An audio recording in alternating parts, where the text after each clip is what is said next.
The cold email game is no longer just about who can do it best. It's also about who can survive the longest. Gmail catches new automation filters, certain warm-up methods get patched, and most importantly, infrastructure burns. But it doesn't have to be that way. There's a method that can keep you 5 steps ahead of Gmail and Outlook changes and 10 steps ahead of your competition. A method that was inspired by one of the best investors in the world, Warren Buffett.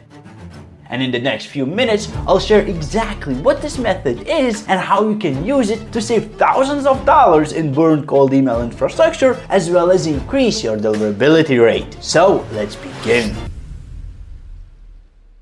Before I reveal the method, let's talk about the main issue, deliverability and infrastructure. Again and again, I notice people discussing deliverability issues and going to spam. Reddit threads, LinkedIn posts, this happens daily. People spend hundreds of dollars on domains and mailboxes only to have them burn and become completely worthless in a month. And yes, while a lot of this depends on you following the best email sending practices, it's not always your fault. You see, sometimes Google comes up with a new filter system to catch people doing artificial warm-up and flag them. Sometimes your email validation software slips up and you end up reaching out to invalid mailboxes. Or sometimes we humans just do goofball stuff, send few spam words or forget spin tags, and boom, your mailbox reputation suffers, domains go to trash, and your whole infrastructure is worthless. But as I said in the beginning, there's a way to combat this by following Warren Buffett's advice. It may be confusing what Warren Buffett has to do with cold email, but let me explain. Warren Buffett always talks about diversification, the action of diversifying something or the fact of becoming more diverse. Warren Buffett says that by diversifying and buying different stocks, you reduce the risk of losing your investment. And this is no financial advice, but this strategy works the same in cold email, especially the infrastructure. You see, there are 3 types of infrastructure: shared, private, and ESPs. If you focus on one type of infrastructure, one change by Microsoft could ruin everything for you. For example, if all you have are Outlook mailboxes and Microsoft says, okay, no more cold outreach with Microsoft mailboxes, you're done. That's why we want to diversify. We want to split our infrastructure across different types and different providers to reduce the risk of losing everything at once. You see, we, Salesforge, are a cold email sending platform, which means we have access to information that no one else has. And what we found is that the people with most success in cold email usually use 3 to 4 different infrastructure providers. This way they decrease the burn rate and increase deliverability. And it's super simple to do. All you want to do is, instead of setting up your infrastructure on one provider, do it on 3 or 4. Now you may think this would increase your cost by a ton, but no, I wouldn't be me if I wouldn't have found a quick and affordable way to set up your infrastructure across 4 different types in minutes. Welcome to the Email Infrastructure Diversification Guide. The information you're about to take away is invaluable, so savor it. To diversify your cold email infrastructure properly,